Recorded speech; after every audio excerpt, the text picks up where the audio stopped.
आज हम बात करने वाले हैं 16वीं सदी के भारत के एक ऐसे शूरवीर की जिनकी कहानी उनके शरीर पर लिखे जख्मों से पढ़ी जा सकती है। जी हाँ, ये हैं मेवाड़ के शेर राणा सांगा। तो चलिए इस कहानी की शुरुआत करते हैं, पर किसी लड़ाई या जीत से नहीं, बल्कि एक नंबर से, और वो नंबर है 80। जी, 80 से भी ज्यादा। ये कोई स्कोर नहीं था, ये तो उनके शरीर पर लगे घावों की गिनती थी। सोचिए, हर एक जख्म किसी जंग की एक कहानी कहता था। और हाँ, ये कोई मामूली खरोंचे नहीं थी, हम बात कर रहे हैं गहरे घावों की।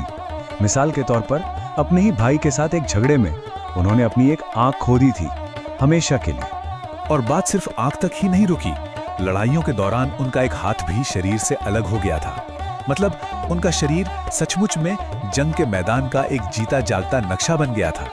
तो जरा सोचिए, एक आंख नहीं, एक हाथ नहीं, और शरीर पर 80 से ज्यादा जख्म। इसके बावजूद इस योद्धा ने कभी हिम्मत नहीं हारी, कभी मैदान नहीं छोड़ा। तो सवाल यह है कि आखिर थे कौन ये? चलिए अब पर्दा उठाते हैं और जानते हैं इस महान योद्धा को थोड़ा और करीब से। ये थे महाराणा संग्राम सिंह, जिन्हें दुनिया राणा सांगा के नाम से जानती है। वो मेवाड़ के मशहूर सिसोदिया राजपूत खानदान के थे। उनका राज चला 1508 से लेकर 1528 तक, और उनकी राजधानी थी चित्तौड़गढ़। आज भी जब हिम्मत और बहादुरी की बात होती है तो उनका नाम जरूर लिया जाता है। तो राणा सांगा ने अपने दौर में क्या किया, कैसे उन्होंने मेवाड़ की ताकत बढ़ाई, चलिए देखते हैं। देखिए, उन्होंने एक के बाद एक कई बड़ी जीतें हासिल की, जैसे मालवा का अभियान, जहां उन्होंने सुल्तान महमूद खिलजी द्वितीय को हरा दिया।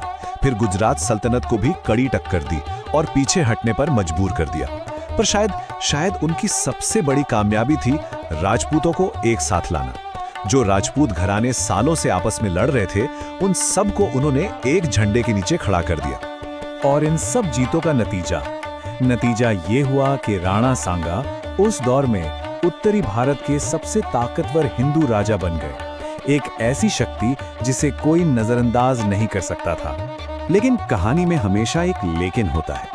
भारत के इतिहास का पन्ना पलटने वाला था। एक नई ताकत हिंदुस्तान में दस्तक दे रही थी, और एक ऐसी लड़ाई होने वाली थी जो यहाँ का नक्शा हमेशा के लिए बदलने वाली थी।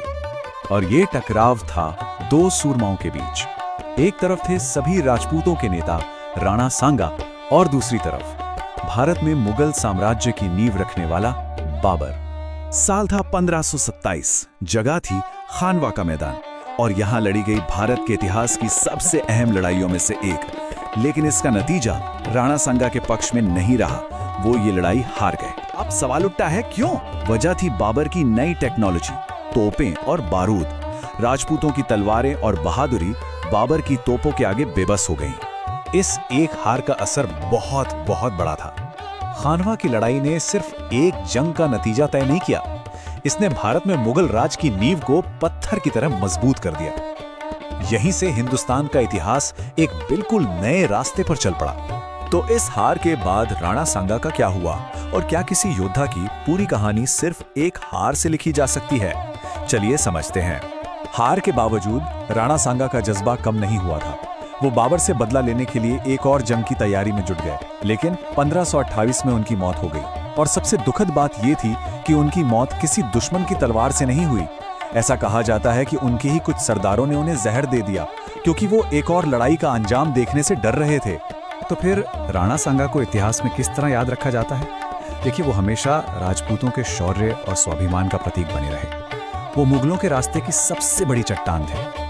उन्हीं से प्रेरणा लेकर उनके पोते महाराणा प्रताप ने भी संघर्ष जारी रखा, और उनकी कहानी हमेशा एक सवाल छोड़ जाती है। सोचिए, अगर खानवा का नतीजा कुछ और होता तो आज हमारे देश का इतिहास कैसा होता? और आखिर में हम बस इसी एक सवाल पर आके रुक जाते हैं। एक ऐसा योद्धा जिसे दुश्मन मैदान में नहीं झुका पाए, उसे आखिर अपनों ने ही क्यों रास्ते से हटा दिया? ये सवाल ही राणा सांगा की जिंदगी और उनकी विरासत की पूरी कहानी कह जाता है।